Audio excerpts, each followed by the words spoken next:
Arabia సముద్రంలో అద్భుత శివలింగం. ఈ గుడిలోని శివలింగాన్ని దర్శించుకోవాలనుకోవడం సాహసయాత్రే. ఎందుకో తెలుసా?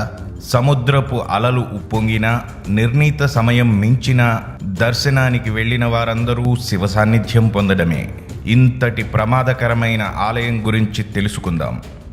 గుజరాత్లోని అహ్మదాబాద్కి దగ్గరలో భవ్ నగర్కి సమీపంలో ఉన్న అరేబియా సముద్రపు ఒడ్డున ఈ ఆలయం మనకు కనిపిస్తుంది. కోలియాక్ అనే గ్రామం గుండా వెళ్ళి ఈ నిష్కళంక మహాదేవుడి ఆలయాన్ని దర్శించుకోవాలి. సముద్రంలో సుమారు 1.5 కిలోమీటర్ల లోపల ఈ ఆలయం నిర్మితమై ఉంది. సముద్రపు అలలు తగ్గుముఖం పట్టే మధ్యాహ్నం వేళలో మాత్రమే మనం అక్కడి లింగేశ్వరుడిని దర్శించుకోవాలి.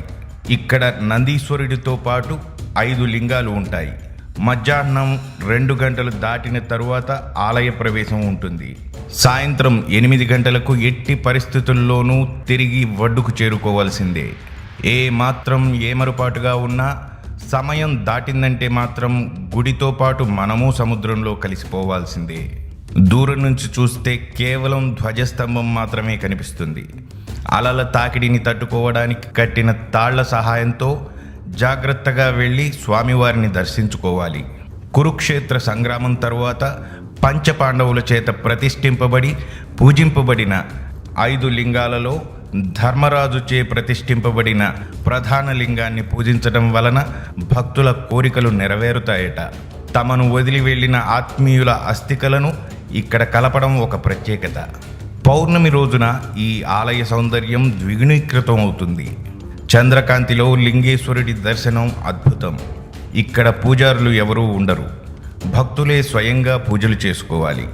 ఆలయ దర్శనానికి చిన్నపిల్లలను అనుమతించరు. కనీసం 10 ఏళ్ల వయసున్న వారు మాత్రమే అనుమతింపబడతారు. నాచుతో కప్పబడి ఉండడం వల్ల జాగ్రత్తగా అడుగులు వేయకపోతే జారి పడిపోయే ప్రమాదం ఉంది. సముద్రం మధ్యలో ఉన్న ఇలాంటి ఆలయం అద్భుతమే కదూ. ఈ ఆలయ దర్శనం కోరుకునేవారు అహ్మదాబాద్ చేరుకుని అక్కడి నుండి భవ్ నగర్కు వెళ్ళి ఆ నిష్కళంక మహాదేవుడిని దర్శించుకోవచ్చు. సో ఫ్రెండ్స్, ఆ భోళాశంకరుడి కరుణా కటాక్ష వీక్షణాలు ఎల్లప్పుడూ మనందరి మీద ఉండాలని కోరుకుంటూ మరో